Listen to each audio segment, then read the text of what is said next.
And we're back once again, only on it's Last Call. Last Call of the Alcohol, only on the lastcallpodcast.com. And yes, I've been away for a bit. It's the new year, 2026, but a lot of things going on. So I got to jump right back into things. And the guy we have here is going to help us out is the man.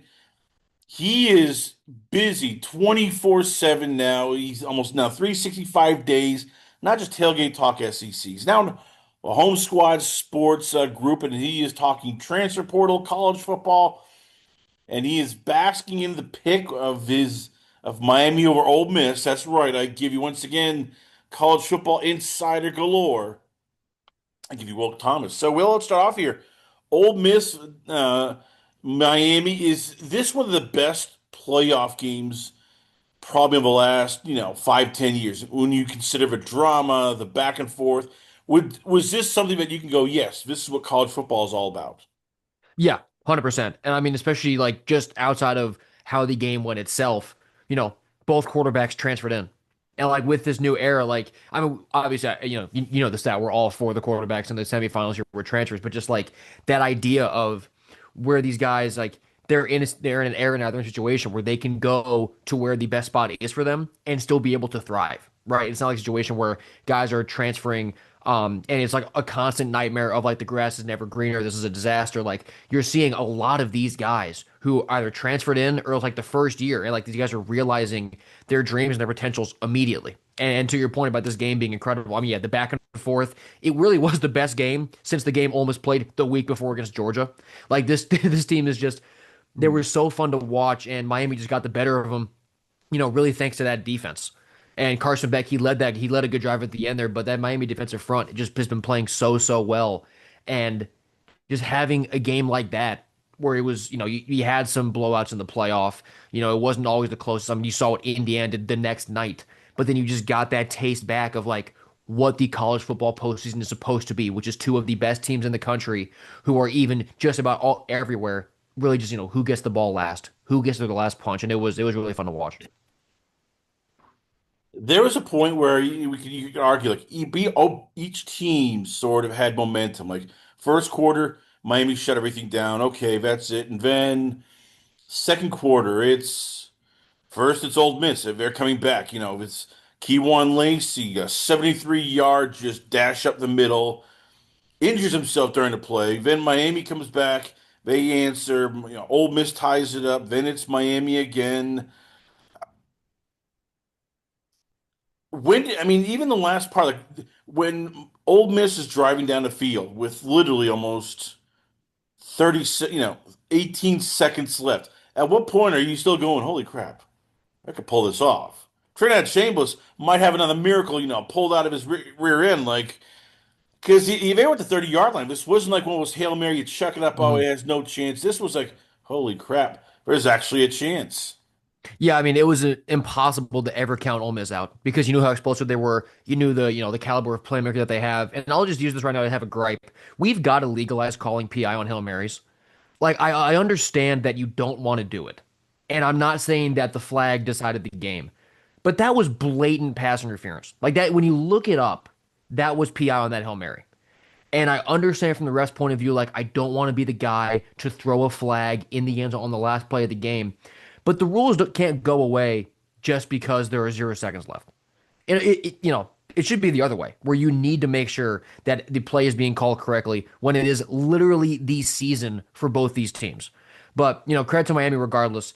They played an incredible game. But to your point, just like with how explosive Ole Miss is, you know that Chambliss, like the play's never over when he has the ball in his hands. The playmakers they have at receiver, the size they have at receiver to go win a jump ball. Like when that play was snapped, you really had no idea what was going to happen. So it really was what college football was all about, which is like how tense it was to the very last second. You don't know what's going to happen until it's over. Did either coach either outcoach the other guy or make any gaffes? Like when you look back and you've had time now to digest, was there like any coaching bumbles you could have said, "Oh man, Pete Golding really screwed this up," or "Wow, Mario Cristobal is a genius," or was this just whoever had the ball last basically won? I do think it was over the ball last. I actually thought that both coaches did a really good job. right? Because I tweeted it out during the game. But like Shannon Dawson, you know, the offense with Carson Beck is limited to 15 yards downfield. Everything is short. So he does a really good job of scheming up how to still get guys open in that condensed field. And when you look at how Ole Miss was guarding that, like they had guys in the right spot, but their tackling just sucked. So I can't even really look at how Golding was calling the defense and say like he did a bad job because guys were in the right spot. They shouldn't make the tackle. And obviously that is part of that is coaching. But when you're in the middle of the game, players have to make those plays. So I do think both coaches, really on both sides, they called a really good game. And it was just, Miami, when they had the ball last, they had what was, a little over 2 minutes, almost only got those 30, 40 seconds, and they still almost scored. So I didn't really think that there was, blatant coaching issues on either side. I thought it was just an all-around great game by both staffs and both teams. Is it time we give Carson Beck a lot more credit? I mean, all he does is win. And I get it. Look, he's not everybody's favorite quarterback. He's not, the athletic freak that is Trinidad Chambliss. He's not the big armed rocket launcher like Lenore Sellers. He's not, this even strong armed, Fernando Mendoza, but he makes plays. He's smart, and you look at that game, and it's once again he finds ways to win games. It's not pretty, but it gets the job done.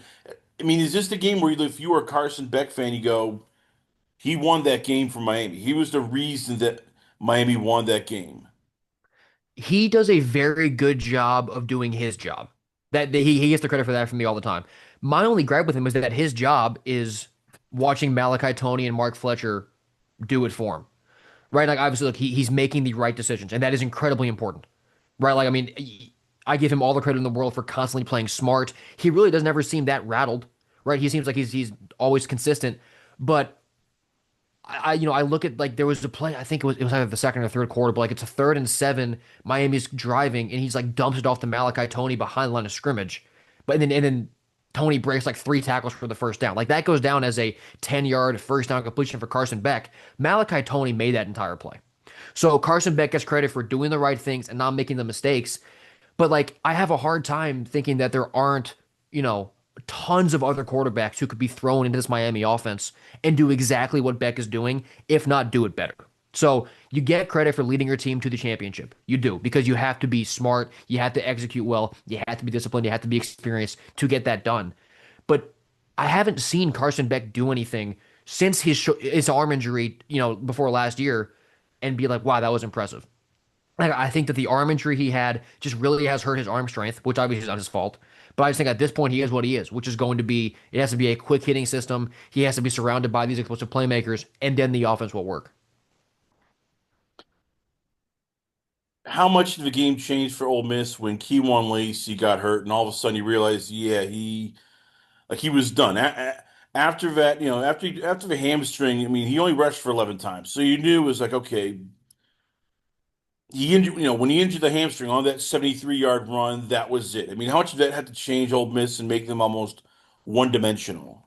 Yeah, it was big because I mean they brought him back out and it was he was clearly a decoy, but after like a few plays, then Miami was like confident, like he's not really going to hurt us right now. They might give him the ball, but he's not the same Lacey that broke a touchdown half an hour ago. So when you lose that threat, both him just running the ball and in the passing game a little bit, it makes it way, especially against a defense the caliber of Miami's, where you lose that explosive rush attack to slow down their pass rush. You let Bain and Mesidor really tee off. And Chandler did a really good job of avoiding that pressure. I mean, there was only 1 sack, and it actually wasn't even either Mesidor or Bain, it was Torre. But it made Miami's defense, like their objective, immediately became just Chambliss on the defensive front. It no longer became, we got to worry about Lacey hitting a gap here because he clearly was hobbled. He wasn't 100%. So it made it way harder for Ole Miss. But to their credit, I mean, they still moved the ball decently well. I mean, they scored 14 points in second half, same as Miami. Like, they were still able to get up and down on a really good defense, but it definitely changed the game the second that Miami realized, like, okay, they'll still give him the ball every now and then to establish it, but he's not going to break another run. Like, we can still pin our ears back and go get downfield on the defensive line without having to worry too much about what Lacey's going to do. All right, you heard the online chatter. Oh, Ruben Bain and Akeem Mesidor really didn't do much. For no sacks, no forced fumbles. What's going on? Oh, these guys, suck. LOL. Is that the case, or was this a case of just Ole Miss really just get the ball out? Um, Trinidad Chambliss run around, and let's face it, there were probably several holding calls that the referees sort of looked the other way, like, "Oh yeah, you got mugged, but we didn't see it. We're too busy." Yeah, there was some pretty bad missed holes for sure. But I mean, it's less to the same extent. But I kind of look at Bain and Mesidor's stat line as I do good corners. Like people will look at a good corner, and if they haven't watched their tape, like they'll see he had like 4 tackles in a pass breakup. I'm saying this guy sucks. No, no, he does not. He shut down an entire half of the field. And it's not to the same extent with edge rushers because they do have the opportunity to get way more tackles, more pressures, sacks, things like that. But those two were clearly impacting the game.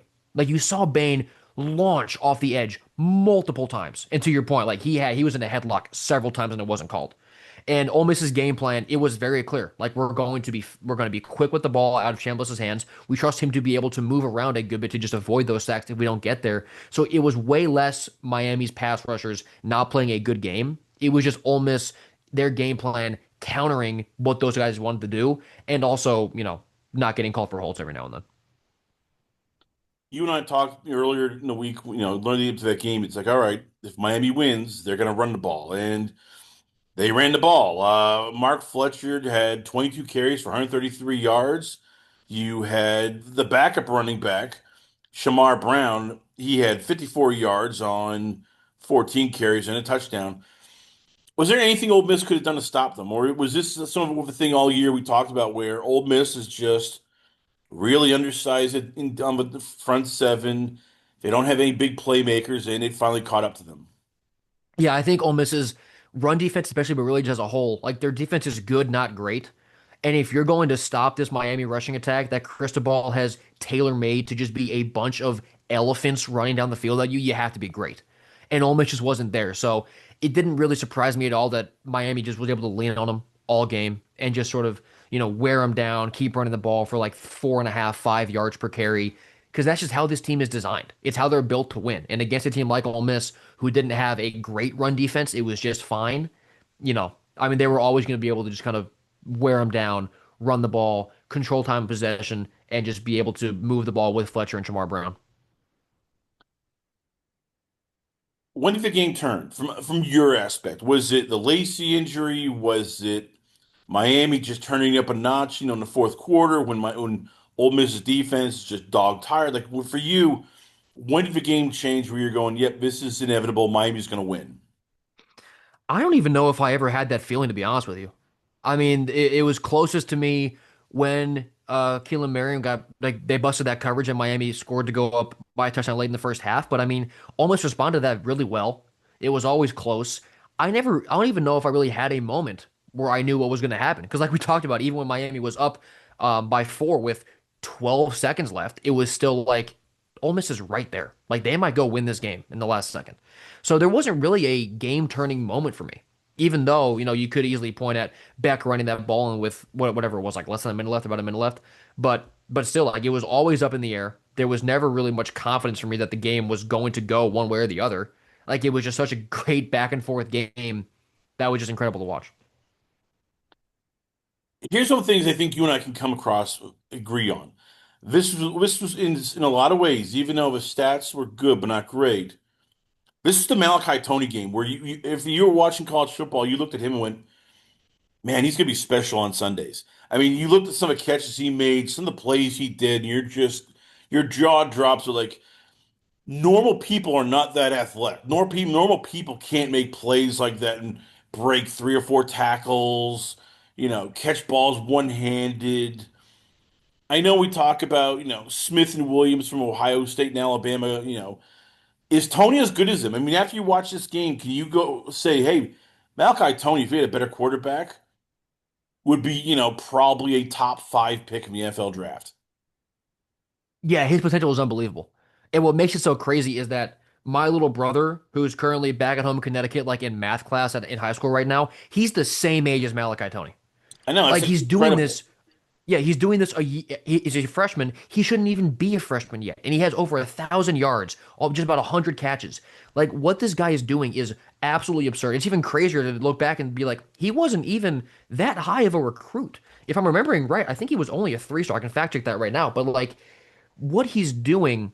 the tackles that he's breaking, the catches that he's able to make. Yeah, he was a three-star recruit. He was not even a top 50 receiver in this past recruiting cycle. And like just the plays that he's making, once he's able to unlock with, a quarterback whose arm is in one piece, like when he can start getting downfield and catching balls downfield, instead of his only way to get downfield is making four guys miss, like it's going to unlock another element of this guy as a receiver that really not many people in the country can match. Like his best play wasn't even an official play. It was an incomplete pass where, he's Carson Beck's throwing out to the sideline for anything, and Malachi literally is jumping up, falling down, grabbing the ball, bringing it down, and it's the toe and then the heel land on the white line. But you're sitting there going, how do you do that? That's something like even in like NFL blitz, you barely can pull off. Not in real life. How the hell does that guy do that? If I knew, I'd be trying to do the same thing. I mean, what he does is alien-like. I mean, he's 17 years old. He's making catches that maybe only two other people in the country we could say, yeah, they might make that play. It's unbelievable what this guy is doing. He defies all logic when it comes to, young players in this day and age. He's going to be so fun to watch as the years keep going on. So let's talk about the aftermath now for Miami. Can Mario Cristobal finally get respect? Because you and I and a lot of others, Sam Teets, Nino Brown, Bill Sparks, Hometown Sports Squad, we all do joke like, "Oh my God, this is the point of time where Mario Cristobal will throw up on himself." He always does it. He can't help himself. And yet in this playoff series, he's now beaten the Cinderella team, what was for one point was the number one team in the entire country, then the number two team in the entire country. I mean, is it time to now actually recognize, like, okay, Mario Cristobal's a pretty damn good coach. No matter what happens in the championship game, we had to say, yeah, he no longer can't win the big one. Yeah, this game definitely earned him a lot of respect in my eyes because I was like sitting there like wondering like, all right, when's he gonna mess this up? And then he didn't. He coached a really good game. He had, obviously he's built up the trenches to the point where he can just let his guys go and they'll dominate anybody. But the game plan on both sides was really strong. Everything was executed well. There weren't any, nightmare play calls, nightmare clock managements. Like everything was good. So this was the game where he had so many chances to mess it up, and he didn't. So I think you're just seeing him continue to develop as a head coach. You're seeing him get, more confident in himself, more confident in the staff, and it's helped Miami get to now the championship game. So he definitely earned a lot more respect in my eyes. And yeah, like you said, regardless of what happens in the Natty, that shouldn't change because people when you use championships as the barometer for if a coach is good or not, like that debate for whatever reason is like binary. Like they're saying, "Oh, you have won a championship, you're bad." How coaches don't just go out there and have championships. It's really hard to do. That's why it's the championship. Like looking at have you won a natty as like the end all be all of if you're a good coach is ridiculous to me. So regardless of what happens, they could lose the game to Indiana by 45, and I will still have a tons more respect for Cristobal. He'll be up on my rank of coaches in the country regardless of that.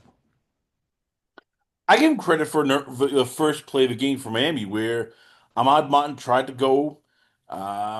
He was coming back from a Mhm. pretty bad foot leg injury.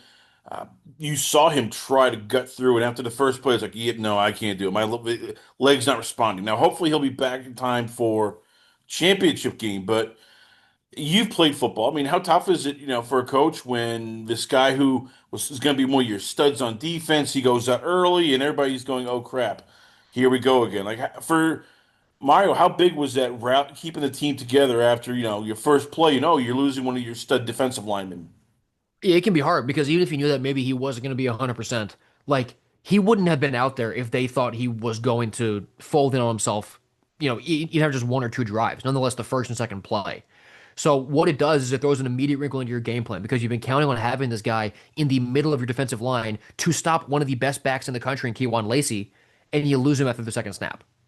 So the fact that they were able to, you know, rally around that and bounce back and still have a real because Lacey obviously he was hurt, but like he ran the ball 11 times for 103 yards. 73 of those were on one carry.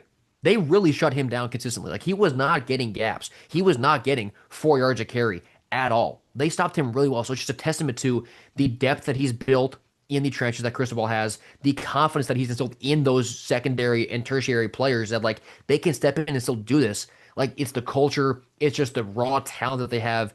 It's really just speaks to the team, not just the starters, but the team that Cristobal has made down there in Miami.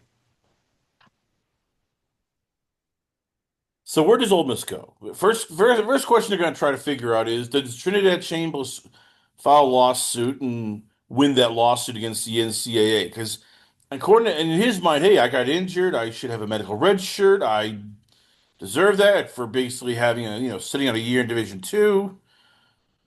I'd usually say he has no chance, but the NCAA seems to be on the biggest losing streak when it comes to court cases. So, you know, is that possible that we see Trinidad Chambers back next year? I do think it's possible. I don't really know what the criteria is at all that the NCAA uses to make decisions. I'm not even sure that they do. So it really does feel like a crapshoot predicting whether or not he'll be back. But like, so Ole Miss is doing the lawsuit, right? They're fighting for it. They signed Deuce Knight for a reason, and it's not because they're confident that they're going to win that lawsuit, right? So I mean they'll fight it, and they should fight it for Chambliss. But I don't think this is something that's going to end up with Chambliss winning. And even though that sucks for him, because obviously he wants to come back to college, he wants to try and go win a natty. Him going to the draft this year is infinitely better than him going next year because he's on this absolute hot streak. There aren't really five good quarterbacks on even think in this draft class. Like this is the better year for him to go to the draft, which I'm sure he'll accept and realize as time goes on once he officially can't come back. But for right now, it sucks for him. It does suck for Ole Miss fans because they only got 10 or 11 games with this guy who's been an absolute lightning bolt to that program. But I don't think he's going to come back because the NCAA doesn't make good decisions. I don't even know how they make decisions, but also the fact that they signed Deuce Knight as fast as they did, like that's who they think their quarterback is next year. Is Deuce Knight the perfect replacement if Trinidad can't come back in terms of, what he brings, the skill set, what Trinidad Chambliss is? Is that the perfect sort of quarterback if you have to replace Trinidad and still sort of keep this offense what it is? Yeah, I think it is. Because I mean, you saw what Deuce did in his only game as a starter. It was against Mercer, and I get it, but I don't really care who it's against when you run the ball 9 times for over 160 yards and 4 touchdowns, while also having a 75% completion rate, throwing for over 200 and two more scores. Like the guy's just a natural playmaker. He's unbelievable. And having Deuce in the same backfield as Keywan Lacey, like Chambliss was a good running threat. Deuce is a great running threat. So I mean, it's going to be impossible to guard both those guys coming out of the backfield with their legs. And you've seen Deuce. He's 6'4". He's got a good build. He has a powerful arm. And a reason that I really do like Deuce is that it doesn't seem like there are issues you have to coach out of him. You just need to keep developing him, if that makes sense. Right? Like they had DJ Lagway in for a visit, Ole Miss did. He's a guy who you have to coach issues out of with his mechanics, decision making, things like that.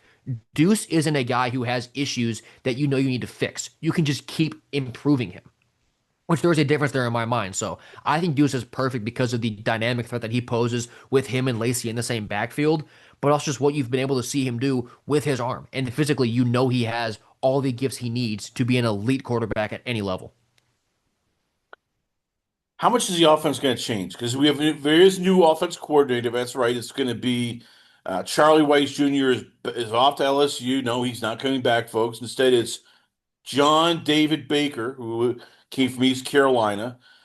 What should Ole Miss fans know? Is this guy pretty any good? And what kind of system is he going to run compared to what Lane and Charlie used to run? Yeah, so I mean, it'll definitely change because Lane and Charlie Weiss are unbelievable at what they do offensively. So I don't want to be like, a negative cloud over next year, but I think that schematically, it won't be as good as it is this year. But my follow up to that is can the talent be good enough to where you don't even need to run fancy schemes and all this crazy stuff to have success? Because Deuce and Keywan are obviously unbelievable. You're bringing in Carius Kern on the offensive line. You're bringing in Makai Beer. Oh, sorry, his defense. But I mean, you have these skill guys coming in. Like you have Winston Watkins. He's leaving, but you're just replacing him with Cameron Miller, who's a freshman from Kentucky. Like you're bringing in all this other talent to supplement what you're losing. So the talent profile is not going to be any worse, in my opinion. The question is, I do think there probably is a drop off from Weiss to David Baker, but is it big enough to even matter with how much talent is coming in? I don't think it is. I think Ole Miss will still be just as effective on offense with the playmakers that they're going to have coming back. the Cinderella one was nice, but it was more, we could argue it was about spite, about Lane leaving them, about, being told, oh, you're just a stepping stone. It's tougher to do the next year because Hmm. nobody's going to sleep on them. Everybody knows what Ole Miss is. So, what's a realistic goal for Ole Miss next year? I know they have Deuce Knight, they have Keywan Lacey. Pete Golding is an excellent recruiter as we've seen here, but what I guess are realistic expectations for a team which you could argue played above and beyond what they were? I mean, they were probably an 8-4 team, and they just went and decided, no, we're going to be better than they are. That can only take you so much. So, what should realistic expectations be next year? I think it does. I think it should be a playoff berth again because of how big the field is. And you look at their schedule, like in terms of losable games. You have LSU at home, you're at Florida, you're at Vandy, you're at Texas. Those three road games are tough. You have to win probably two of those. They get Georgia at home, they get Auburn at home, they get Mississippi State at home. So a good chunk of their most challenging games are going to be at home, but they have that 3 game stretch where they're in Gainesville, they're in Nashville, and they're in Austin. You got to win two of those to give yourself insurance to lose one of those tough home games, but their schedule is tough.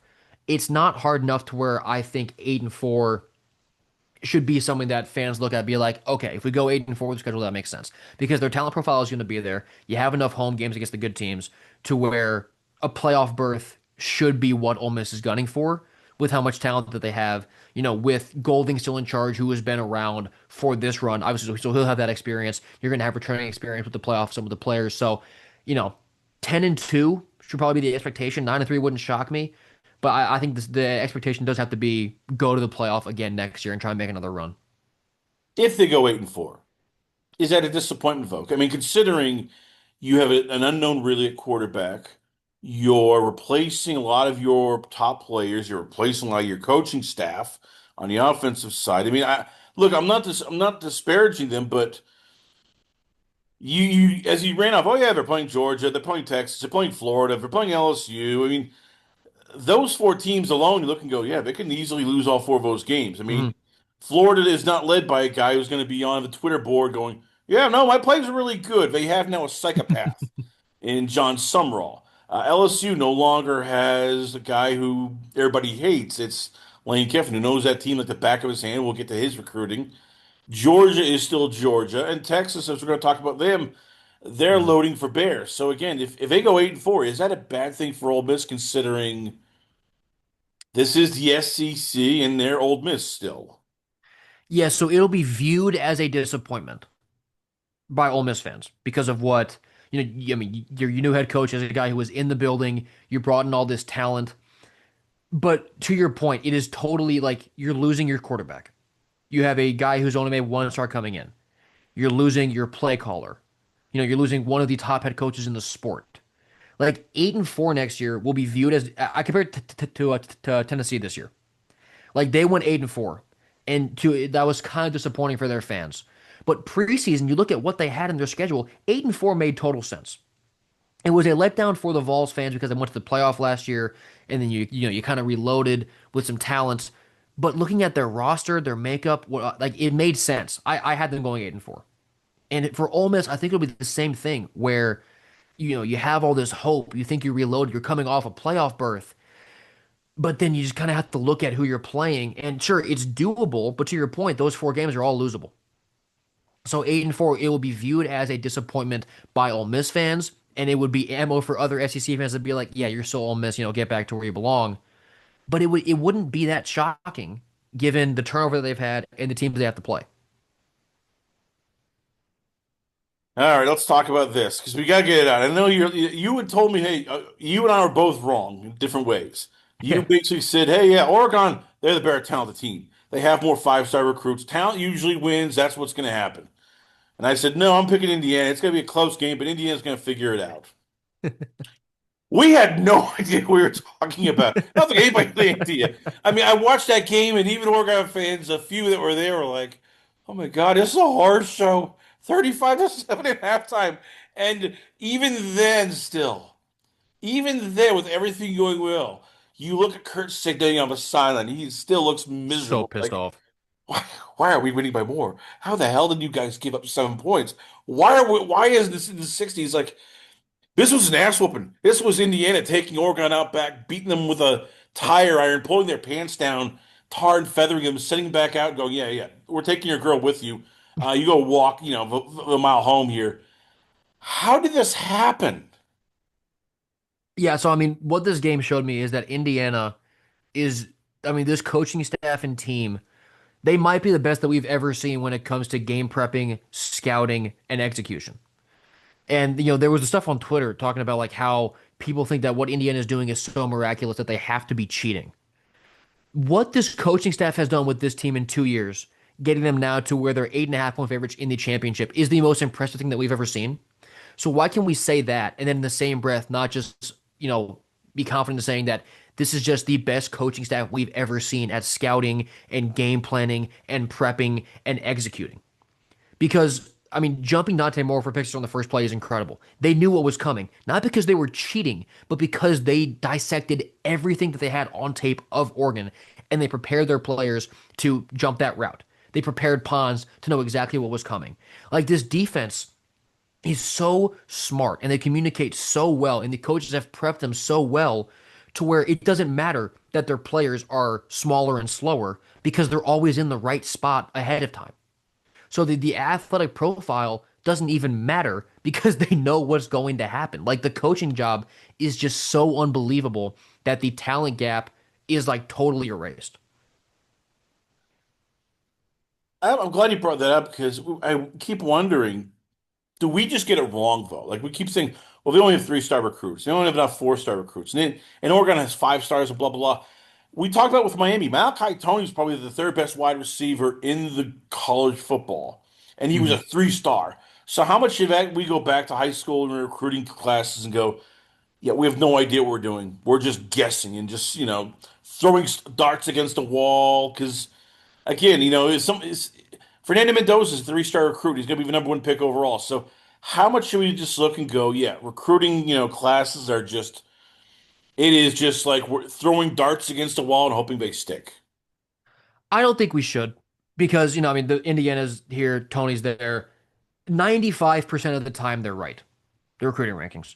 It's just that when you have these 5% that generally tend to be, lower rated guys or teams who excel so well, they get all the attention in the world. And rightfully so, they should get all the attention because they're breaking down those odds, right? They're overcoming the adversity of like, just a 3-star guy, maybe not super recruited. Now look at what he's doing.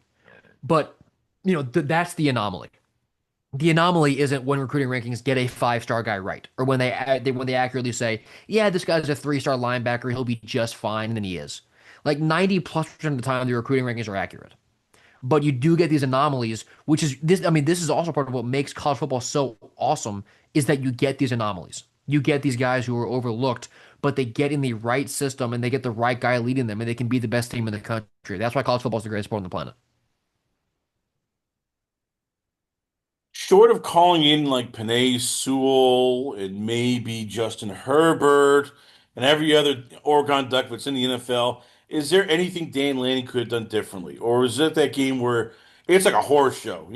Like UNLV and Duke when Mike Krzyzewski's just staring at UNLV when they were destroying them 107 to 70 and just going, oh my God, I can't do anything.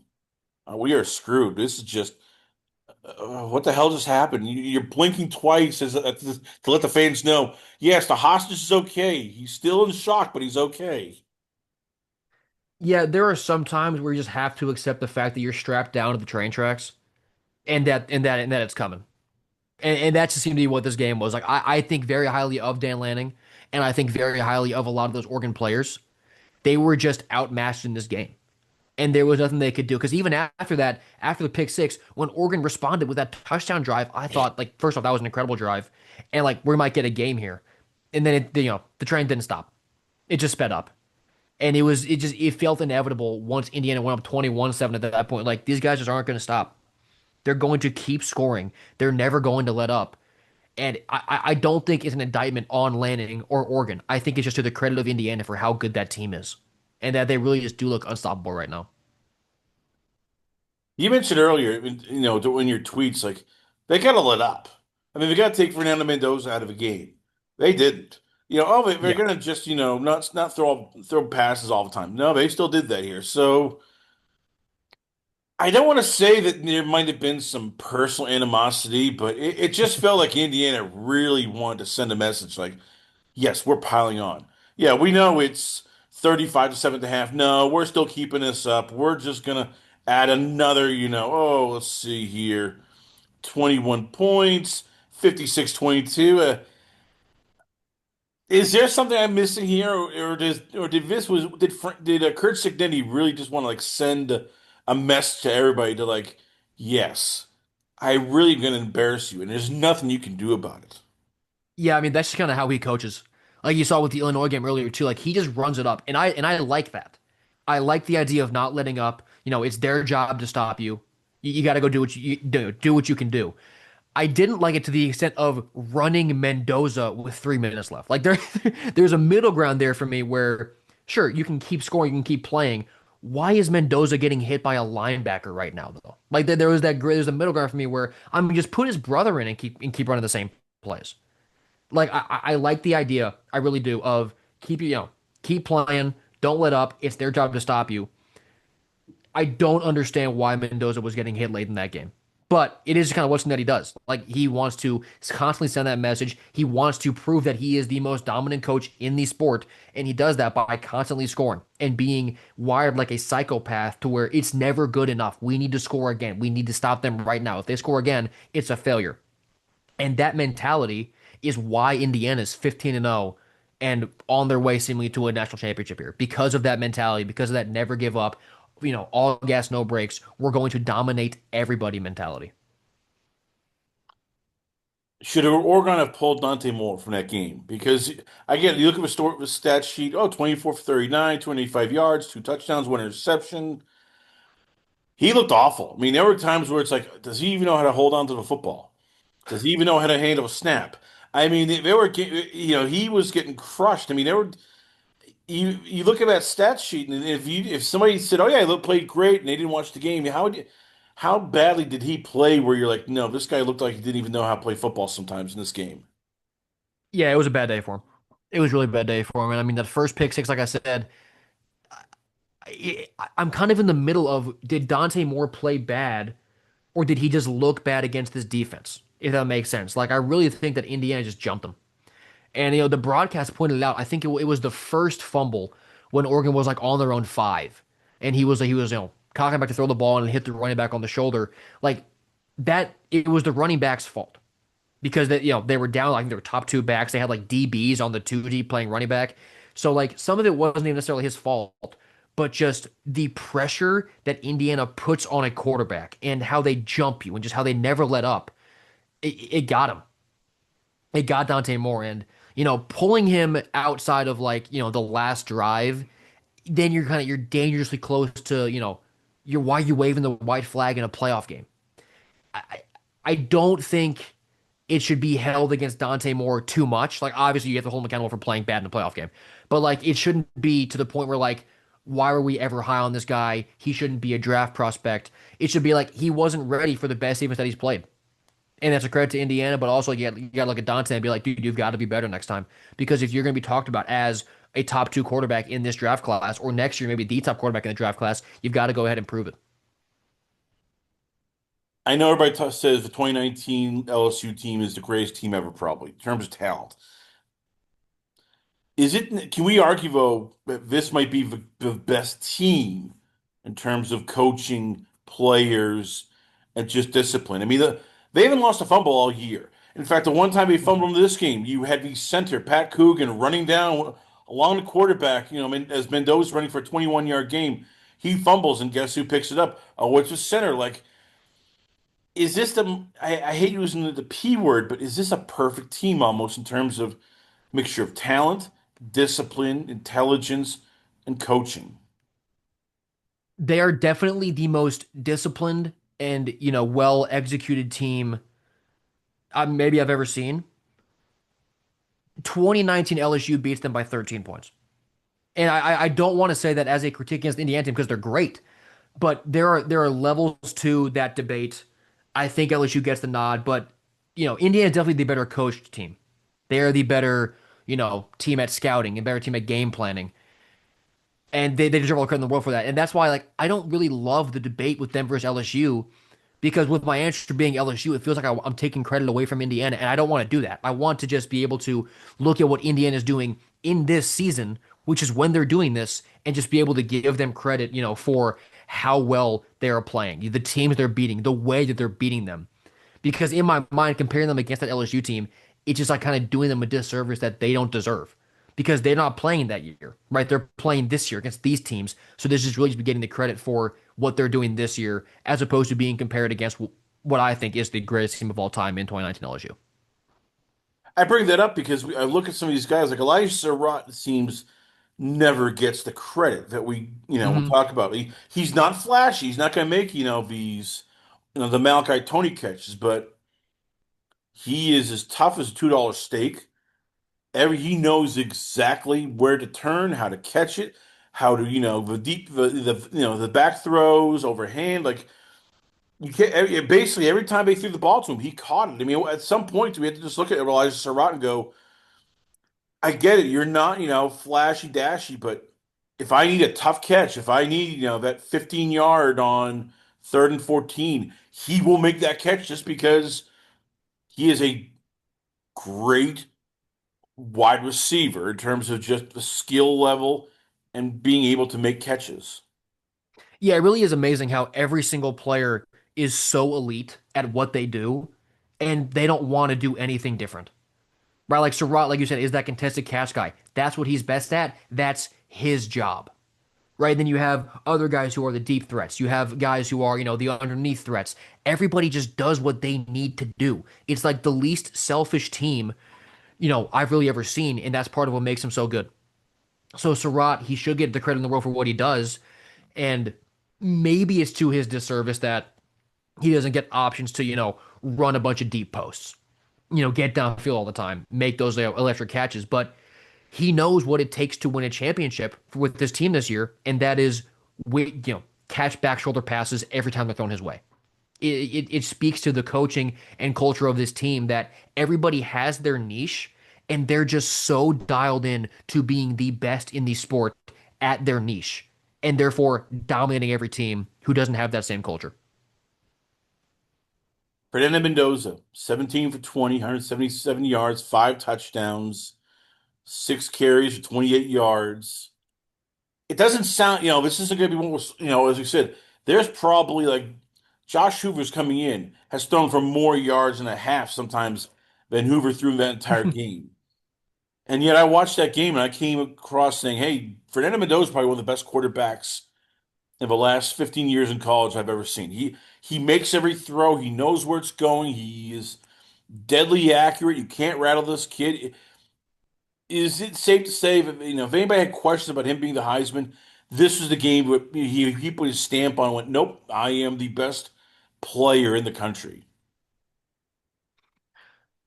This is where I'm torn, right? Because like he does everything right. He doesn't make any mistakes. And like you said, like just on some of those out routes, like you just see how precise the throws are. They're really, really impressive. And when I'm watching Mendoza, I've never really had like a wow factor of like, I can't believe this guy made that play. But that doesn't matter, right? It doesn't matter that I don't get shocked by what he does. It doesn't matter that nothing he does like really drops my jaw because everything he does is like, yep, that's right. That's good. Great job. And that's all you need to win it. Like that he's showing that that's what you need to win a championship. The flashy stuff is fun and all that, but like when you're executing at the level that he is, completing 87% of your passes in the Rose Bowl and then 85% against Oregon, like that it's the game plan is made so easy and is executed so well that he's able to just pick them apart and do what he needs to do, and they dominate. 5 touchdowns on just 17 passes. That efficiency is crazy. Only took 1 sack on that like wild, fumble bobble, lost 20 yards, whatever. But like everything he does is just right. And it's not flashy, it's not electric, but it gets the job done. And that's why this team is so good. Does he get hurt because of that? Like I was thinking about this, he's the closest thing I've seen to Tom Brady in a long time. The problem is now we are in an era where we look at Josh Allen, Patrick Mahomes, Drake May, Lamar Jackson, and even, you know, to an extent, I'd even throw in there, Jaden Daniels, and you go, man, they're like players out of the video game where they're falling down, throwing 30-yard bombs. Mahomes case scrambling around, no look passes, completing for touchdowns, and all Fernando Mendoza does it's a surgeon. He goes in there, slices and dices you, and you can't stop him. He's not going to make you get that incomplete, pass because he's rushed. He's not going to throw that bad interception. He is like the nerd he is just surgical, and when he's on, you can't stop him. Yeah, I mean, it'll hurt him with some teams who do like sort of want that new era flashy quarterback who can make the highlight plays. The fact that Matthew Stafford's going to win the MVP though gives me like, there's always going to be space for the surgical quarterback that Mendoza is. Stafford's doing it. You can argue to an extent Drake May is doing it, but he's decently mobile. But I mean, so is Mendoza. Like Mendoza can run. He's not a statue. He's not Lamar, but he's not a statue either. So I do think it will hurt him with with some teams who have sort of gone into that movement of flashy dual threat things like that. But there's always going to be room in the NFL for a guy who does everything right. Which sounds it's crazy to have to justify that, but like to your point, like you kind of have to with how the sport is moving. But Matthew Stafford being in the league, that's kind of the blueprint for Mendoza, right? Just be the guy who knows his progressions, will make the right reads, will make an accurate pass, and just get the job done. And there will always be room for a guy like Mendoza, like Stafford in the league. Well, the bad news is Oregon got their butts whooped. The good news Mhm. is all those guys are coming back. It's almost like a fire got lit under them. Mateo Ugliete, he is coming back. Amari Washington, he's coming back. Uh, Tulia Tulem, he is coming back. And now there's even talk that, hey, yeah, we know Dylan Raiola was transferred in, but Dante Moore might be coming back. I never thought I would say this here, but could this loss have sparked something for that Oregon team where it's like, no, we're not going out like this. God damn it, we're not going to let Indiana just kick our ass twice. We need to come back. Like if there is a revenge tour, it seems like Oregon's like prepping up for no. We know you've written us off, all you goddamn college football people. We're coming back. We're gonna win this damn thing, and we're gonna shove it down your throats, and there's nothing you can do to stop us. Was this the best thing for Oregon football in a sense? I think it definitely could be. There are stories, I mean, in college football and college basketball too, of like, you got to lose before you win, right? Like you have to have your ass handed to you before you can do it to somebody else. And I do think that could totally do that for Oregon. And Dante Moore, I I don't I'm trying to avoid recency bias with this game in terms of like his draft profile. But like even before this Indiana game, I wasn't totally convinced he should go. Right? Because it feels like there's room to improve in certain areas. And now with Raiola coming in, I think it makes even more sense for him to come back almost because you can be there for a year. You can help mentor Raiola, ironically putting Raiola on the same path that Dante Moore took and just help him develop. But I mean, in terms of lighting that fire, like it has to. If you're a true, fiery competitor that the organ says that they are, and those players say that they are, and Lanning says that he is, this win is a good thing, right? Sorry, the loss is a good thing. You're gonna go back home and you're gonna be like, we know what we have to do. Let's go do it next year. So it should light a fire. You're seeing all those guys come back. I do hope Dante Moore comes back for his good, for Oregon's good, and really for Raiola's good, because I think that will help that program a lot in the long run. What are you hearing? Is he coming back? Is he going to the draft? Does the return of Amari Washington and all those guys sort of change things where he now looks and goes, well, wait a minute here. If they're coming back, I got to come back. It's it feels like it's really up in the air. I with all the other guys coming back, you do start to like those chances of, he's going to he's return with that team. There's a run it back mentality. And I actually haven't looked at if there are updated draft projections given his last performance. I'd imagine they didn't help him, obviously, but like I can't imagine he was hurt too bad. Like he would still be a first round guy this year. The question then is probably does he think he could be the number one guy next year when Mendoza's gone? Because like he knows at this point he won't be the top quarterback taken. He might not even be the second one based on how much team loves Chambliss. So I think you look at, you'll probably be a first rounder this year. Do you trust yourself enough? Do you trust your team enough to go back for one more year and then be the best quarterback next year? And how bad do you want it with Oregon to come back next year. Like, I think it's pretty up in the air, but when I lay it out, if I'm him, I'm coming back because I know that I can improve my already great draft stock. I can run it back one more time with my team that's just going to be healthier and more experienced next year with all these guys who are coming back. If you told me to guess right now, I would say he comes back with Oregon next year. I know this is pie in the sky, but if he comes back, does Kenyon Sadiq come back? Does Evan Stewart, Jamari Johnson, like it almost feels like if he comes back, then you basically Oregon might be the favorite. I know you can't discount Indiana because they're reloading, and Texas is going to be a wagon. But if Dante Moore comes back, like how much does this change the landscape of college football? Where it's like, holy crap, they're all coming back, even though they got their ass handed to them. They really want this championship. It would help a lot. By the way, Jamari Johnson is back as of 12 minutes ago. So it's already starting. Oregon's already getting these skilled players back, which, kind of leads me to believe that maybe they know something about Dante more that isn't public yet. I think if these dominoes fall and Oregon gets all these guys to come back, it is going to be, I mean, and the Court perished yesterday in the Portal Bowl, which is awesome. But like, you're going to have so much talent back, and it'll be talent that made it to the semifinals, right? And like, they're also in the mix for Jordan Seaton is Oregon in the portal. Like, there is the potential for this team to be on paper, arguably the most talented team in the country next year. And I find it hard to believe that these guys who are also up in the air, like Dante Moore, like Evan Stewart should be back. He didn't play this year. He's got to come back. I think you'll see all these guys come back and want to run it back, do one last run with this core group of guys that they believe is good enough to win a championship. I think you'll see it and it'll be a lot of fun. Speaking of quarterbacks, well, LSU finally got it. There was some hemming and hawing. Tennessee was sort of sneaking in there, and even Kentucky made its bid. But Sam Leavitt is now an LSU Tiger. You had to figure Lane Kiffin basically just emptied out the piggy bank, his own piggy bank, and went, "All right, here it is. Just whatever you want, we'll give it to you. I don't care. I brought in all these goddamn wide receivers." Including, Jace Brown from Kansas State. You have everything you want. Sam, if you don't like this, I have no idea what else I can offer you short of like my firstborn. But is this the guy that LSU needed all along? Is Sam Levitt the answer for Lane Kiffin and LSU? I don't know. He's a really good player.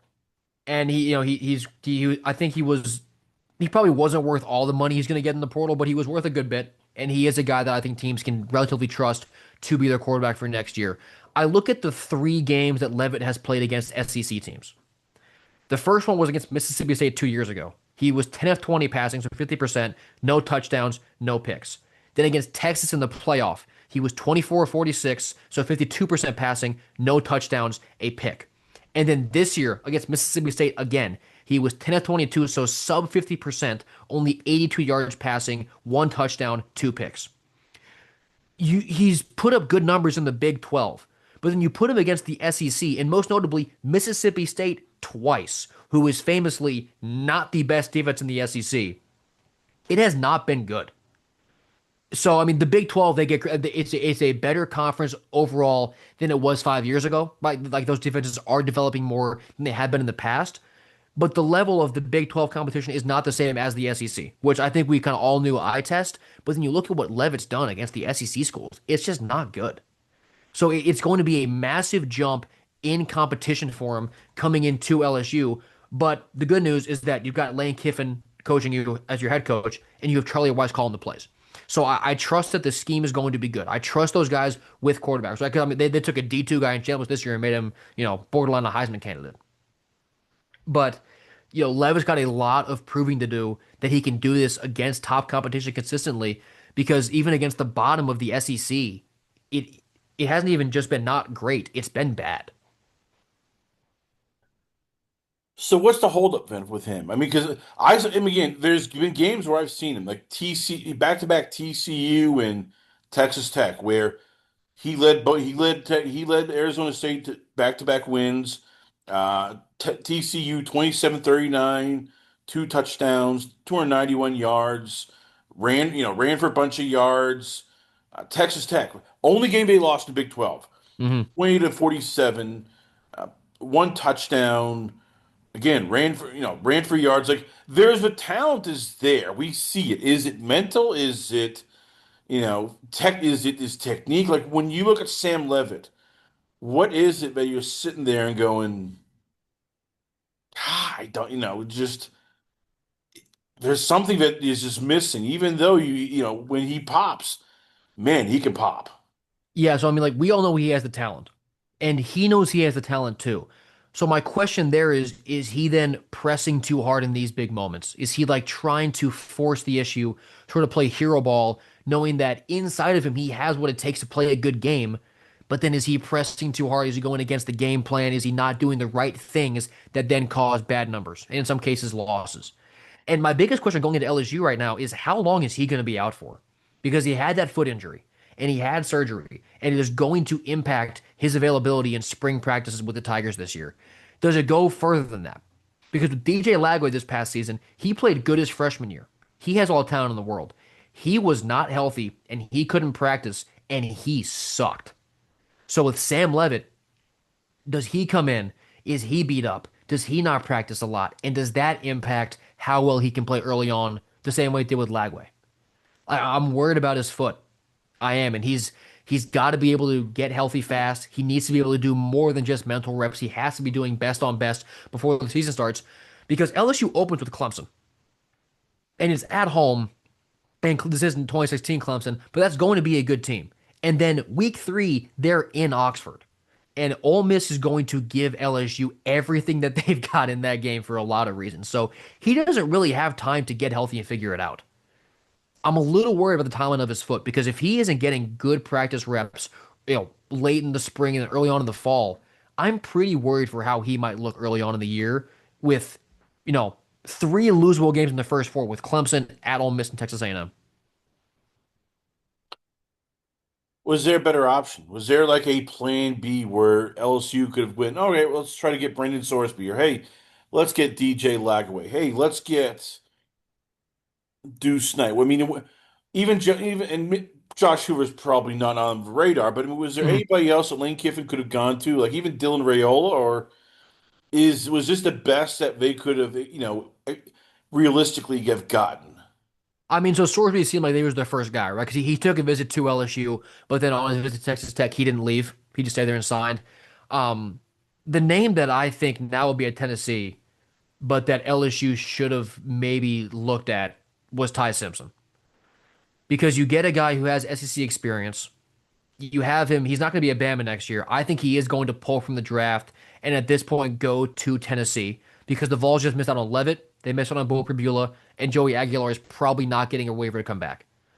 So I think Ty Simpson going to Tennessee. But if you're Lane, and maybe they did talk to him. I don't know for a fact that they didn't. But I look at a guy like Ty who has SEC experience. You've seen him play well in the league when he has a decent running game behind him. Like, I think Ty could have been a better option for LSU than Levitt. And Levitt was more flashy. He was the guy that more people were after. So he at least seemed like the better candidate. In my mind, I would feel better about LSU if they had gone and found a way to get Ty Simpson than if they had gotten Levitt.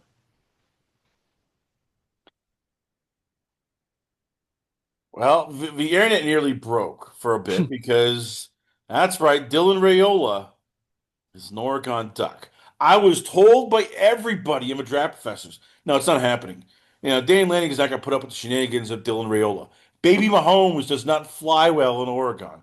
No, no, no. This is like peanut butter and sardines. This is a bad combination. And we were all wrong. Dylan Raiola is now an Oregon Duck, and he's even willing to sit.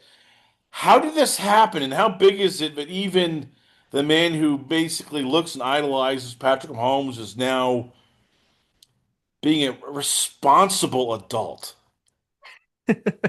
I I was pleasantly surprised that this was his decision, right? Because we talked about how, I think he might sit behind, or sorry, he will sit behind Dante Moore if Dante comes back. That is such a good decision. It's so good because like I don't know the timeline on his leg injury, But even if, he would be healthy by week one, why rush it? Why force yourself back on the field if you don't have to? And I talked about him doing the Dante Moore path behind Dante Moore because Moore was at Oregon. I'm sorry, committed to Oregon, went to UCLA for a year, came back to the Ducks, sat behind Dylan Gabriel, and now he's going to be a pro either this year or next. Raiola can do the exact same thing.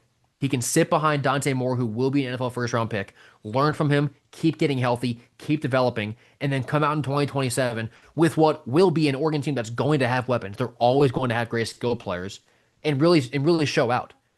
Like this is a really good decision for Raiola, and I never thought he was going anywhere else because there was no other school that ever had ties to him. There was no other school he was visiting. Like it was always going to be Oregon. People just looked at Dante Moore being there and think like, oh, he's not going to go. But like the reporting was out there that he was willing to sit. Like this didn't shock me as much as it shocked other people. And I think it's really, really smart for Dylan to do it because you have an extra like he started as a freshman at Nebraska. That's always hard to do. And now you'll have a year where you get to sit. You get to kind of take some pressure off yourself for a full season. You get to learn behind Dante Moore. You get to be in a good offensive scheme, assuming Lanning hires a good coordinator, which I believe that he will. I think it's really good for Raiola in the long term. See, I was surprised. I thought he would have landed in Miami. They had money. Becca's Mhm. moving on. It's what I could see Railroad going like, "Hey, this is a sexy school. I'll be a big name. They'll pay me. I'll be in the ACC, away from all those cold games in friggin' Nebraska." Now instead, he's going to be sitting in the cold in Oregon and maybe not even started. Like again, I give him credit because this is, as you said, this is an adult decision. He's not, being the starstruck kid. He's actually going, hey, I gotta be a smart businessman. Yeah, I mean, the Miami thing, like he had Miami, I'm sure was, in it for him, but there was never that report of like a visit. There was never the report of, that much draw really being there for Raiola to Miami. So it might have been a good fit for Miami side. Raiola probably didn't want to go there. For whatever reason. Maybe he didn't trust the coaching staff, maybe he didn't like the scheme, but there was just never that much steam for Miami. And like I said, with him being a responsible adult, I mean, this is such a good decision for Raiola, in my opinion. Yeah, I mean, I'm just kind of echoing myself here, but I think all the benefits of being at Oregon, weather be damned, I think it's a really good choice for his future, and I think he'll develop a lot better as a result of it. Well, let's file this under just when you thought they were not going to enter the fray. No, Steve Sarkisian looked at all the transfer portal madness and decided, you know what? We're Texas. We got FU money. Why should Texas Tech get all the fun? Why should Texas A&M get all the fun? God damn it. Why should friggin' Indiana get done? We're goddamn Texas. So what do? They big brother Alabama, steal away at the last second Hollywood Smothers. Then they get who I've heard you say the number one non-quarterback in the transfer portal, Cam Coleman. Say this about Arch Manning next year. If he doesn't win the Heisman, it won't be for a lack of weapons. They went out everything he needed. Oh, we're gonna give it to you. Is this the most impressive transfer class in terms of like 1-2 punch there is? I mean, with superstar talent, absolutely it is. Like this, the afternoon that Texas went on, getting Cam Coleman, and then also we're gonna get the closest thing that the sport has to Jahmyr Gibbs right now. It's ridiculous. And lost in that day also is that they grabbed Rasheem Biles, a linebacker from Pitt, who's probably the best linebacker in the portal. Like the talent that Texas is now bringing in, it's unbelievable. And like you saw Florida, they beat them out for Jaden Ball. They kept Dallas Wilson. They kept Jaden Woods. And Texas people were kind of like wondering what the hell is going on. This was going on. They had the ace up their sleeve. They had this ready to go. And Texas is probably the best team on paper next year. Unless Oregon does bring everybody back, then it'll be a debate. But I mean, this team is just stupid. And before this past season, my Arch Manning discourse was he's really talented. Guys, it's not going to be there this year. I'm all in on him next year. And that was before I had any inkling of a thought that their offense would be this full of talent around him. Texas is going to be unbelievable next year. And if they're not, Sarkisian has got a lot of questions to answer. And Arch Manning is just a last name merchant. But I don't think that's going to happen. This team is so good. And there's so much talent and there's so much potential. And Sark, for all of his issues as a coach, right, he is still a good enough play caller where you're going to see the offense be really good. The question from my end is, can they supplement their defense with enough portal ads to be a really good unit? So that remains to be seen, but this offense is just absolutely stupid. Side note on Hollywood Smothers. So I guess a commit does not mean you're committed. It just means, yeah, I'm sort of committed, but I can always go for hotter, attractive, more peace if I want. I feel bad for Alabama because he committed to Alabama. It's like, oh yeah, I'm committed to Alabama. We're going there. And all of a sudden, Texas sort of like, sure. And he went, eh. And they went, you want some more money in ours? And he went, hell yes. Screw you, Alabama. I mean, in some ways, it's funny. On the other hand, it's sort of this transfer portal needs to be fixed because I feel Mm. bad for Alabama because he committed, he gave his word, and then I guess it means absolutely diddly squat. Yeah, once you get to the point where you're flipping in the portal, that's definitely the biggest sign of like we should probably regulate this somehow. But I mean, the era that we're in right now, you can't really blame Texas. Like this is the playing field that they're at, where you can swoop in with another bag of money and get a guy.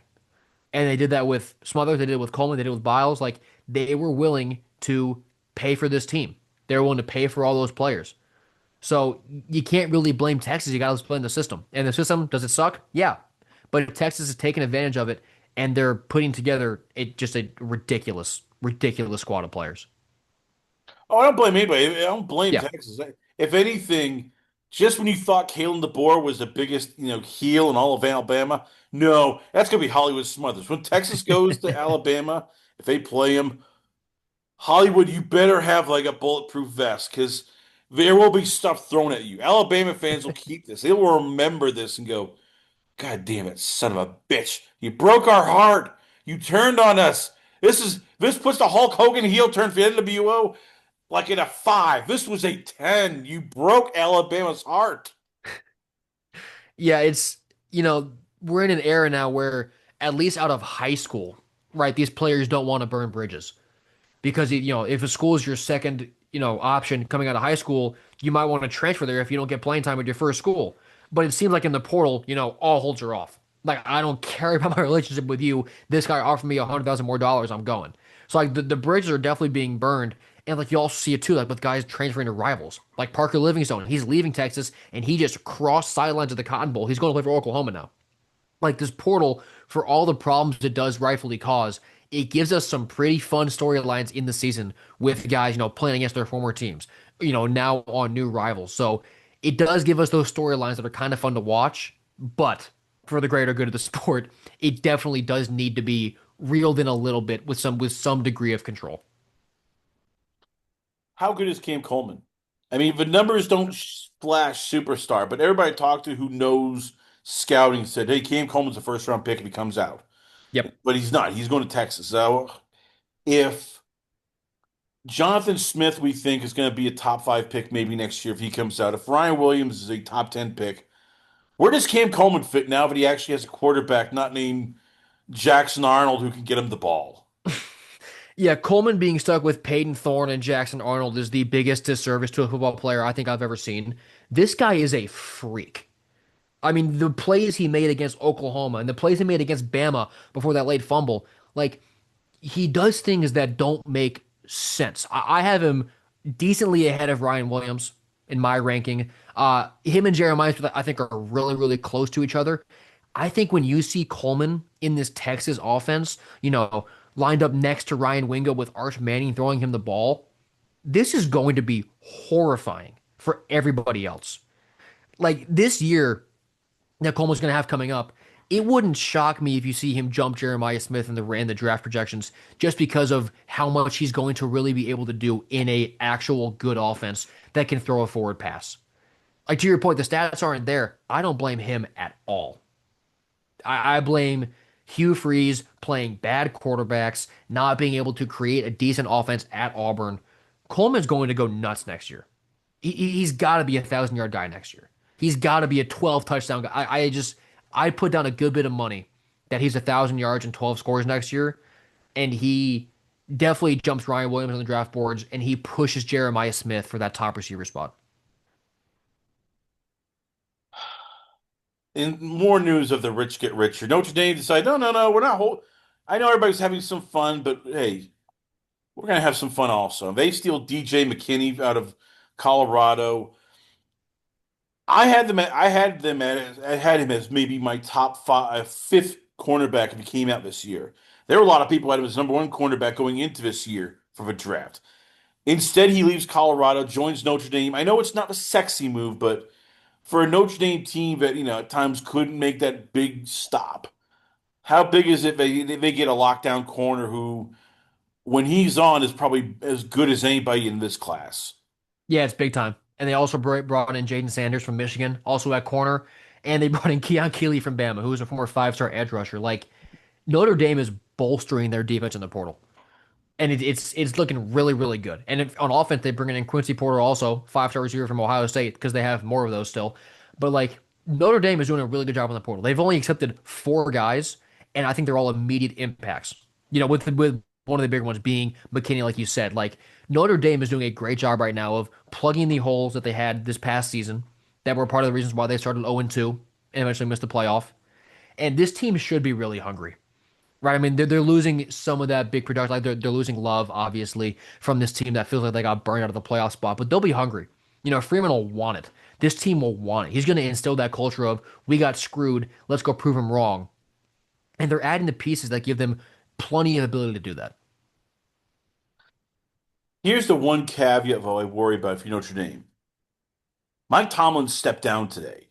Hmm. And we keep going, oh yeah, Marcus Freeman, he might get a nibble here. He sort of like flirted with the Giants and he pulls his name out. Could he leave? I mean, could we all what's the likelihood all of a sudden now that the Pittsburgh Steelers in a couple weeks go, hey, Mike Freeman is the new head coach of the Pittsburgh Steelers? I mean, because if there's one franchise in the NFL that you could look and go, they might be able to steal Mike Freeman away. This would be the team. The one Hmm. team that's like we never fire our head coach. Our fan base will marry you to like death do you part. Where old school football, oh God, we just love old school football. Could Freeman end up with the Steelers? It's definitely possible. That vacancy opening up today should make Notre Dame's fans a little queasy. I would still say more likely than not he does come back. But I mean, the reports came out earlier this week that like NFL teams don't really care that he tweeted that thing out about coming back next year. Like they still see him as a target, and I still believe that he is a target because the NFL is the NFL at the end of the day. Guys like Signetti, guys like Freeman. I don't really care how much success you're having at the college level. If an NFL team makes you a really good offer, you're going to at least listen. You just are. So Freeman is definitely a realistic candidate to go to the pros. The Steelers' vacancy would make a lot of sense. I'd still lean he stays, but it's very, very possible that he seriously entertains that Steelers offer if they do make it. Because again, I can see Signetti staying in college for the rest of his life. He's in his 60s, and Mhm, mhm. for him being a psychopath, I don't think could fly in the NFL. Yeah. I think players look and go, okay, you really need like a couple edibles. Freeman's is a whole different beast. This is a guy who's still in his 30s. This is a guy who you still look and go, hey, he can get better. So if you're Notre Dame, I know they don't like to renegotiate when they made a deal, but if you're Marcus Freeman, at what point do they go, Marcus, go, look, okay, we really want you to stay. Don't leave. Here's 18 million per year. I know it's a lot. We'll figure out a way, but God damn it, Marcus, just sign a contract and promise you won't ever leave, and we'll make sure that this contract never runs out. I repeat, never runs out. I think he's definitely worth that. I think there shouldn't be anything that stops Notre Dame from being willing to commit a lot of resources to this guy because, young coaches with playoff experience are really hard to come by. And Freeman is not even remotely at a point in his career where you can say, "Oh, he can't win the big game." You don't know that. He made the championship last year, and he arguably should have made the playoffs this year. Like, there's no room for that debate of he can't win the big one, he chokes in big moments. There's not a sample size, and he made the Natty last year, and his team. I agree with them being left out, but his team was good enough to win several playoff games this year. He is a really good coach, and his players love playing for him. There really shouldn't be a number that Notre Dame isn't willing to go up to. They cannot be outbid. If they lose Marcus Freeman, it needs to be because on his own free will, he said, I just believe that the NFL is a better spot for me. Notre Dame cannot be outbid for him. Well, our final transfer note. We thought Indiana was done. You and I said, okay, they're probably done. They brought in all their people. And then Kurt Signetti decides, no, screw this. I still got one more ace up my sleeve. And not only does he bring a good player, he steals from a division rival. That's Hmm. just screwing with other people while making yourself better. AJ Harris transferring into Indiana. This feels like, okay, we know DJ Pond's probably going to leave us. He'll be an NFL draft pick, second or first round, the way his stock is going up. So we're going to replace him. We're going to get a cornerback who was also a top 60 player coming into this year. I keep thinking, oh, they're not going to get Jordan Seaton and AJ Harris. And they got AJ Harris, and now it's like they might get Jordan Seaton. Yeah, why Is not? Kurt Signetti done, or is he just going to like steal more players as he goes along? I mean, the talent acquisition that he is putting on the portal right now is awesome. And like we've talked about how Indiana doesn't have the same level of talent as the other teams, and they're still dominating. What is this team going to do with Signetti when they do have five-star players? I mean, you have Hoover coming in, you have Nick Marsh at receiver, you're bringing in Turbo Richard at running back. Like they're getting all of the guys that they want, and then getting AJ Harris, to your point, like you said, from Penn State is just flexing on the rest of the Big Ten. And Jordan Seaton right now, his top three, I believe, or presumed top three are Texas, Oregon, and Florida. But like, if you're Signetti, why wouldn't you call him? And if you're Seaton, why wouldn't you listen? Because you know you're going to get developed and coached at probably the highest level in the sport. And Indiana, all of a sudden, even though they've been dormant for a while, they've clearly got the money for it. They clearly do. So Signetti, there's no reason in my mind for him to be done. And I don't think that there's any part of him that would be complacent with what he has right now in the portal because he'll look at, this guy like, I can get the best tackle in the sport too. Yeah, let's go get him. I want to be even better. I want even more good players. Like he'll never be done trying to acquire this talent. And what he's already been able to do with the players he's gotten has been crazy impressive. And it is, I mean, Indiana's going to be really, really good until Cincinnati retires. How good is AJ Harris? I mean, you've covered him, you've seen him. In terms of, what he brings, is he up there with DJ McKinney in terms of cornerback talent and a guy who can shut down half the field? I think so. Like I brought it up earlier when we were talking about Miami's edge rushers, right? Like, with corners, like you look at their box score, their stat sheet, and there's nothing there like, oh, he's boring. Like AJ Harris only has 25 tackles and one pass deflection. He's not that good. Yeah, he is. He has no stats because he's shutting down half of a football field. He's 6'1", 190. He has good size. He's originally from Phoenix City, Alabama, which is actually where Cam Coleman was from, funnily enough. Like, he has all the talent in the world. And sure, he didn't have a pick this past year. That's because nobody wanted to give him the chance to get a pick. This guy is so good. Indiana got one of the best corners in the country when they signed AJ Harris, and he's going to prove it. You got to watch the games to see that he'll prove it because if you just look at the stat sheet, he won't show you much. But if you watch the games, he is going to take away the best receivers in the country. He's going to be awesome if he gets a shot against Jeremiah Smith. He's going to be awesome if he gets a shot against a Corey Moore in year two. Like, it's just what this guy does. And you've seen it. You've seen it so far in his career, and you'll see it even more next year. It all comes down to the game, the final game of this college football season. It's Miami versus Indiana. I want, I'm a little bit torn because on one hand, if there's a team sort of built to give Miami some fits, it might, sorry, Indiana some fits. It might be Miami. They have that pass rush, which makes everybody uncomfortable. We saw it with Ohio State. We saw it with Texas A&M. Their defense flies. They enjoy really making it a physical rock fight. Their running game is pretty good. I want to believe them. I really do.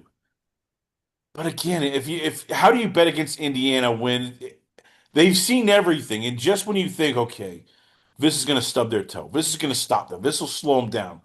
It almost seems like every week they're getting better and better and better. So talk me into it. If I'm a Miami fan, how does Mario Cristobal and the Hurricanes stop Indiana? Oh gosh. I mean, it's got to be Bandon Method Oregon, right? It has to start where it's always started, which is that front seven. Can they wreak havoc? Can they find a way to make Mendoza, who has seemed unrattleable all year, can they make him uncomfortable? Can they force him into some panic situations? Can they force him into third and long? Because that secondary for Miami, it doesn't get talked about as much because of how good that front seven is. That secondary is really, really good too. Like even when quarterbacks do get passes off, those DBs are incredible. And like, I mean, you kind of saw like it's kind of ironic to say, but like, Miami dropped like 4 or 5 picks in that game. You have to look at that also as like they put themselves in position to get 4 or 5 interceptions. Like they're putting themselves in the right spot, and just by the law of averages, if they get those chances again, they're not going to keep dropping easy picks. So their secondary is really, really good, and they cover incredibly well. That D line gets a lot of pressure. In every game since the Big Ten championship, though, I have had a reason to believe that a team could stop Indiana, and then they just keep putting them through a brick wall. So the blueprint is there for Miami, but I look at Indiana and I'm like, am I really going to pick against this team again? Am I seriously going to bet against Signetti against a team that I don't necessarily love, especially in Miami, their offense? Like, am I really going to do it again? And I don't know if I can. I mean, here's where I guess if you're Indiana, you worry about. You thought Texas A&M had a high-powered offense, and Miami just shut that Hmm. down, held them to three Hmm. points. You thought Ohio State, oh, they're gonna just have, throw the ball all over the place. It's gonna be Sayin, it's gonna be Tate, it's gonna be, you know, Smith, and Miami said, no, no, no, you're not doing that. And once again, both, Bain and Messidor, shut that down. I get we're looking at the Ole Miss game, but again, Trinidad Chambliss basically played out of his mind and did everything at times. You're looking going, no, no, no, don't scramble, don't, and like throwing, 3 pointers from half court, making him, and you're going, okay, yeah, fine, don't do it. No, you didn't. That's not Mendoza. So again, if you were Indiana, how much do you worry that this defense? This is going to be a rock fight. You finally found that one team that enjoys just running the ball, playing good defense, and forcing you into mistakes. You definitely worry about it, but then you kind of also have to think back, like what we've talked about earlier on the show, just about how good Indiana is at game planning. Not just on defense, but also on offense. Like what these coaches can do, scouting a team, game planning, prepping their guys for what they're going to see. I'm at a point now where I think I'm willing to just blindly trust that and assume that Indiana's going to find a way to be consistently effective. It might not be explosive, and they might not score, 40 again. They might be all the way down there like 31 measly points, but like I think I trust Indiana's coaching staff to find the holes and exploit the gaps and find what their personnel can do to move the ball consistently. So, will they score 50 again? I do doubt it, but I think they'll be effective enough to where you won't be watching the game like, man, this is not the same offense that we've seen all year from Indiana. I think you'll still see them score the ball decently well, but Miami's defense is probably good enough where you can say that they won't repeat their first 2 games. Indiana won't. I hate to say this. Final question before we let you go. How much does this game come down to just coaching? Like I know you're picking Indiana. I know you're thinking at the end Mm. of the day, Mario Cristobal will throw up on himself. You know Kurt Cignetti won't. He'll be miserable the entire game, even if they're winning by 35. He doesn't care. He'll demand perfection. If not, probably somebody's getting a beating, in the sidelines. But when you look at this, like, is there any way Kurt Cignetti is going to let the moment get too big, or is he just going to be the same old miserable self? And he'll whether he's up or down, it's going to be just we're going to win. You're going to do what we're going to do. We practice, and God damn it, I'm going to figure out a way to outcoach him. Yeah, I think he'll be just as upset and annoyed as he has to be, right? Because if the moment was going to be too big, like I would have been worried about that in the Rose Bowl. I mean, the Rose Bowl for Indiana, that is the ultimate stage at that point. Didn't blink, dominated. Then you get the Peach Bowl against Oregon. You have to beat this team twice. We're in the semifinals. This is like real now, dominated. I'm not worried about the moment because they've already conquered all of these moments and the Big Ten championship, right? Like they've already looked so good on these big stages that you would worry about them being flustered during. And I don't even know if I'm really worried about Cristobal barfing himself now because of what we talked about, like with how impressive he was in the Ole Miss game. But even though I don't think Cristobal will blow it, I think that the coaching staff advantage that Indiana has is going to matter regardless. Right? So I think even if Cristobal goes to the best game of his life, and with all due respect, I don't think it'll be enough. I think that Indiana is just this level above when it comes to executing and prepping that it won't matter. Well, there you have it, ladies and gentlemen. Once again, from Tailgate Talk SEC, now Home Squad Sports. I give you college insider, draft portal expert, and all-around trash talker when you're coming at it with Vandy takes and even SEC takes. I give you Will Thomas. So, Will, once again, where can its fans check you out at? Where is the YouTube? Where's Twitter, Instagram? Probably probably have a Substack. Where can fans check out your work? Yeah, so I'm on Twitter at W Thomas Sports and then Tailgate Talk SEC on YouTube, TikTok, podcast, everywhere else. Will Thomas, ladies and gentlemen, once again, always on a pleasure to have you on the show. We come back. We got a lot more going on here. Only on, it's Last Call. Last Call of the Alcohol, only on the Last Call Podcast.com.